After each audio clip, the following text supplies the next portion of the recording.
tadinya bermusuhan, waktunya habis, jadi nggak jadi sempat proyek itu jadi. Nah, namun secara tujuan proyek ini proyek yang sukses. Kenapa sukses? Karena mengubah anak yang tadinya saling bermusuhan sekarang sudah menyadari kita harus berkolaborasi. Dalam hal itu proyek ini sukses walaupun tidak ada produk nyatanya. Nah, nanti pada saat di akhir ada panen, ada festival atau apa, dia akan menceritakan bagaimana perjalanan mereka yang tadinya bermusuhan, tapi karena ini lewat proyek ini akhirnya tumbuh kesadaran mereka jadi bersahabat baik. Itu saja dia tampilkan, dia sampaikan, dan itu sudah sukses. Jadi ini betul-betul yang jadi sasaran di situ adalah karakternya. Dan misalnya satu akhlak mulia, misalnya akhlak terhadap alam. Nah, jadi tadi satu akhlak terhadap alam. Bagaimana dia memperlakukan alam? Bagaimana itu yang kita kejar. Jadi bukan produknya. Kenapa? Kalau kita kejar produknya di proyek itu, nanti akan ada manipulasi. Dia tampilkan hasil proyek. Nah, suatu kejadian kemarin ini ada lembaga yang membuat bank sampah, kemudian mengolah sampah-sampah itu menjadi barang yang berguna. Tiba-tiba dia diserbu oleh anak sekolah dan ingin beli semua produk di situ. Lalu dia kaget, kenapa anak sekolah datang?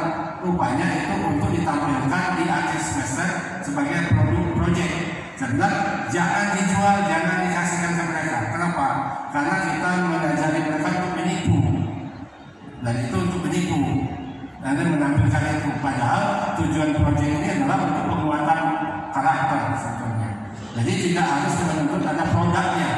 Nah, untuk proyek ini memang tidak berhubungan langsung dengan mata pelajaran tertentu, tapi ilmu yang didapatkan dari berbagai disiplin ilmu itu bisa digunakan secara nyata melalui proyek ini untuk membiasakan anak ternyata melakukan sesuatu didukung oleh disiplin ilmu, walaupun tidak sejajar dipetakan, tidak. Tapi misalnya untuk menggugah hati masyarakat, kita hitung secara statistik berapa sampah yang dihasilkan oleh rumah tiap hari, berapa per minggu, berapa per tahun, ada berapa rumah di sekitar kita, dan berapa sampah yang diproduksi, dan apa jenisnya, kemudian dikelompokkan berdasarkan pelajaran biologi. Tapi tujuannya bukan untuk menuntaskan kompetensi biologi atau matematik, tapi lebih kepada bagaimana menggunakan kemampuan statistik, matematik, kemampuan IPA itu untuk melakukan sesuatu hal yang nyata sehingga bermanfaat, sehingga si anak merasakan ternyata ilmu itu bermanfaat dalam kehidupan sehari-hari, dan itu juga menggugah kepedulian mereka sebagai orang yang berilmu melakukan sesuatu yang dalam tindakan nyata. Dan itu sangat memungkinkan di sekolah-sekolah pendidikan Islam, misalnya mereka berdakwah lewat setelah belajar fotosintesis, dia berdakwah betapa mulianya tumbuhan ini. Dia cari makanan di dalam tanah dengan susah payah, menginjak ke batu-batu oleh akar-akar yang halus, tapi pantang menyerah. Kemudian dikirim ke daun dengan bantuan sinar matahari, lalu terjadi proses-proses fotosintesis. Dia menyerap CO2 itu dibuang oleh manusia karena racun, lalu dia diolah mengeluarkan oksigen. Nah, kata si anak, betapa mulianya pohon ini, racun yang kita kasih dia olah, dia balas dengan oksigen ke kita. Untuk itu mari kita rawat tanaman ini. Dan dia berdakwah di situ lewat pelajaran fotosintesis, kan? Lalu dikaitkan dengan ayat-ayat yang Allah faham bahwa ini sebetulnya sunatullah, ayat kauniyah, dan ini ayat kauniyah masih ketemu seperti itu. Nah, itu bisa satu proyek, itu bisa jadi satu proyek, Pak. Jadi dengan pelajaran biologi tentang fotosintesis saja dia bisa menghubungkan dengan akhlak, dengan agama atau dengan yang lainnya, sehingga dia bisa mengatakan ini tausiah pendek tentang fotosintesis untuk anak-anak, sehingga mengubah orang lain ternyata pohon itu begitu mulianya. Racun yang kita kasih CO2 diambil, diolah, dia balas ke kita oksigen agar kita menjadi lebih baik. Nah, itulah kemuliaan tanaman seperti itu, dan dia bisa apakah bisa lewat puisi atau pidato pendek atau tausiah pendek misalnya tentang itu, dan itu sangat memungkinkan, dan dia mendapatkan itu dengan cara Jadi dengan bermain peran, misalnya ini anak ada yang berperan sebagai akar, batang, dan daun, dan ini dan kemudian yang ternyata begitu mulianya akar yang halus yang mudah patah itu justru dia yang paling depan. Pertama kali bertugas itu menembus tanah yang keras. Ada apa ini? Kenapa Allah itu menempatkan akar yang halus yang mudah patah itu di depan? Ternyata di ujung-ujung akar itu ada sebuah enzim yang pemecah batu itu, pemecah tanah yang keras. Artinya ternyata walaupun akar itu lemah, tapi Tuhan memberikan kekuatan bagi dia untuk menginjak di tanah-tanah itu. Begitu juga kehidupan manusia. Allah tidak akan memberikan persoalan melebihi batas kemampuan hambanya. Itu aja sedikit anak itu mendapat 1 poin dari situ lewat proyek. Tapi dia mengaitkan beberapa hal. Jadi itu, dan untuk mensiasati misalnya jangan terlalu berat materi anak-anak itulah salah satunya dengan proyek itu. Kemudian bisa dengan sistem blok supaya di blok mata pelajaran tertentu selesai di semester 1, kemudian selesai semester 2 bisa juga. Sehingga banyak waktu untuk anak-anak mengimplementasikan secara berdasarkan dunia mereka dengan kefannya mereka, menyenangkan, yang mereka membuat bahagia, karena bahagia itu mencerdaskan. Jadi ketika orang bahagia, kenapa mencerdaskan? Kalau bahagia, dia bisa bersemangat untuk mengalahkan tantangan sebetulnya. Apapun tantangan itu kebahagiaan, makanya mencerdaskan. Itu yang kita harapkan sebetulnya. Kemudian untuk tentang AI ya, itu yang dilakukan. Jadi prinsipnya ini ya Bapak Ibu, apapun ciptaan manusia tidak akan bisa menggantikan manusia yang sesungguhnya. Sekarang mungkin bagi kita di lembaga pendidikan itu, bagaimana kita betul-betul aja anak memahami manusia yang sesungguhnya. Dan itu tidak akan dikalahkan oleh mesin secanggih apapun mesinnya, komputernya. Karena apa? Banyak unsur-unsur kemanusiaan itu yang tidak bisa dilakukan oleh mesin. Mesin itu dia hanya menggunakan prinsip-prinsip umum, linearitas yang berhubungan satu dengan yang lain, dan semakin banyak variabel yang dihubungkan, dia bisa seolah-olah seperti manusia, tapi tidak akan pernah bisa menggantikan manusia. Itu ada satu kesadaran yang ditumbuhkan kepada anak-anak kita bahwa secanggih apapun teknologi itu tidak akan pernah mengalahkan kekuatan manusia, karena kekuatan manusia diberikan oleh Allah Subhanahu wa Ta'ala. Dan artinya bagaimana kita bisa menggunakan itu untuk kepentingan untuk memudahkan hal-hal tertentu bagi kita, silakan. Tetapi kalian harus, anak-anak, kalian harus mengembangkan ini lebih jauh lagi. Jadi memanfaatkan itu untuk pengembangan. Jadi artinya gunakan itu untuk pengembangan diri sebagai manusia. Karena itu fasilitas, silakan. Cambridge, ya, yang membedakan sebetulnya Cambridge membahas Pitagoras, kita membahas Pitagoras, semua Pitagoras sama, tapi metodenya yang berbeda. Mereka lebih kepada nalar. Kalau kita selama ini hafal rumus, ya itu.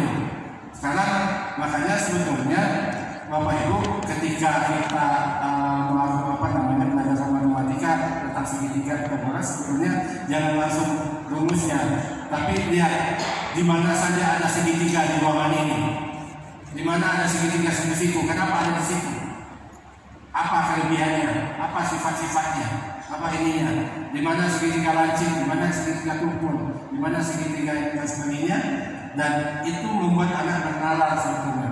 Dan di situ kelebihannya di kurikulum internasional itu lebih kepada mengajak anak untuk berpikir dan menemukan apa sifat-sifat dari segitiga. Kenapa dua segitiga itu alas kali tinggi berdua? Karena sebetulnya setiap segitiga itu kalau digabungkan dengan segitiga itu dia menjadi separuh segi empatnya. Nah, hal-hal semacam itu anak diajak untuk menemukan apa logika nalar apa yang ada di balik sebuah peristiwa itu.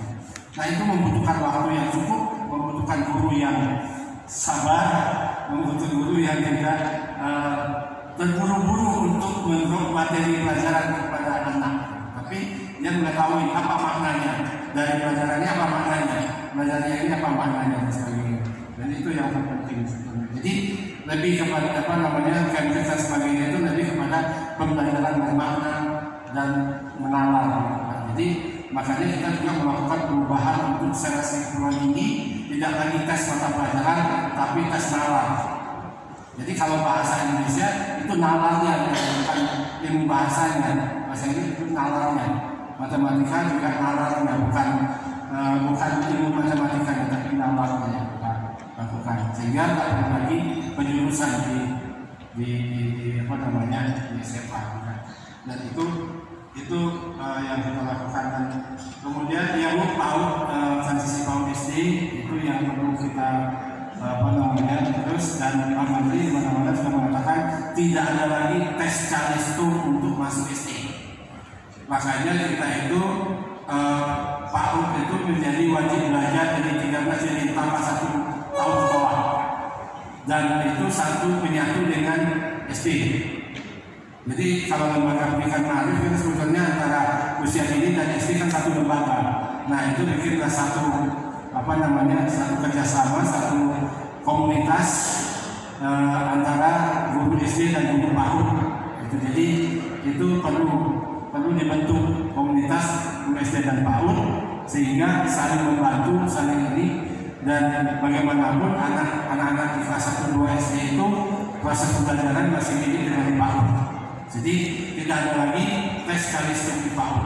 Jadi, nah yang ada Bapak Ibu, sebelum anak membaca menulis berhitung, kan mereka diperkenalkan dulu dengan kosakata seperti ini apa, ini gelas, ini apa, nanti baru dia gelas itu tulisannya begitu, baru kelanjutannya nanti. Nah untuk berhitung Bapak Ibu yang penting pertama kan anak-anak itu bisa membedakan mana yang sedikit, mana yang banyak, mana lebih dulu, mana yang kemudian, mana di atas, mana bawah, lebih lama, lebih sedikit, cepat atau lambat, apa itu semua. Jadi itu akan, kalau itu dia nggak tahu, ini lebih kecil, ini lebih besar, ini lebih sedikit, ini lebih lama, ini lebih panjang, ini lebih pendek, ini lebih lebih dulu atau ini lebih belakangan. Kalau itu sudah kuat dia untuk belajar membaca menulis berhitung itu menjadi lebih mudah, karena logikanya sudah dibangun. Nah makanya di PAUD itu lebih banyak permainan supaya anak bisa membedakan, mengurutkan urutan misalnya dari awal ke akhir. Kenapa? Kalau kita berujung ini dulu, dari awal ke akhir. Kalau mengurutkan dari atas ke bawah, mana yang kecil di bawah. Kalau benda-benda Bapak Ibu jangan yang besar di atas, tapi yang besar di bawah, kecil. Nah itu dia mengatur logika dan nalarnya untuk menata meletakkan sesuatu pada tempatnya. Nah jadi sebetulnya kita mengingatkan anak, letakkanlah sesuatu pada tempatnya, lakukanlah sesuatu pada waktunya. Mana yang lebih dulu, mana yang kemudian, mana yang di sini, mana di sana. Dan kalau kita melakukan itu dalam kehidupan, hidup kita tertata, hidup kita lebih mudah, dan kita lebih berbahagia sehingga kita tidak merantakan hidup kita. Itu yang paling penting sebetulnya. Baru kemudian kita kenalkan angka sebagai lambang bilangan. Tapi logikanya ini sudah tertanam di dalam diri mereka, kan lewat berbagai permainan. Itulah yang membangun nalar. Jadi kita sebetulnya memberikan ruang seluas-luasnya kepada anak untuk membangun nalar. Dan Bapak Ibu, pendidikan kita kan ada jalur yang informal, non-formal, dan formal. Nah, di Undang-Undang Sistem Pendidikan baru yang kita ajukan yang belum jadi, sebetulnya itu sudah menjadi satu sistem, sehingga bisa saling pindah sebetulnya. Tinggal nanti kita penyertaan kompetensinya sebetulnya. Jadi kompetensinya aja kita lihat. Nah itu bisa. Jadi cita-citanya itu antara pendidikan non formal dan formal itu saling punya berbeda jalur, dan itu berdasarkan pilihan anak, dan dia bisa pindah-pindah dari itu, dan itu diakomodasi. Nah ini cita-cita kita, mudah-mudahan itu bisa terrealisasi ke depan. Nah khusus kurikulum Prof, kami sudah menyiapkan perangkat regulasinya secepat mungkin. Dan sebelum Desember ini sudah selesai perangkat regulasinya, karena kami melakukan umpan balik terhadap pelaksanaan selama 2 tahun. Jadi selama 2 tahun 2021, 2022, 2023 itu adalah proses pengembangan kurikulumnya, dan di situ kita menghimpun umpan balik dari lapangan. Sekarang kami sedang menyiapkan regulasinya, mudah-mudahan akhir Desember selesai, dan di Januari nanti sudah ada payung regulasi yang akan menetapkan kurikulum Merdeka sebagai kurikulum nasional. Dan kalau mengubah regulasi itu taruhannya di bawah pemerintahan berikutnya, jadi mikir-mikir ya kalau regulasi itu sudah ada.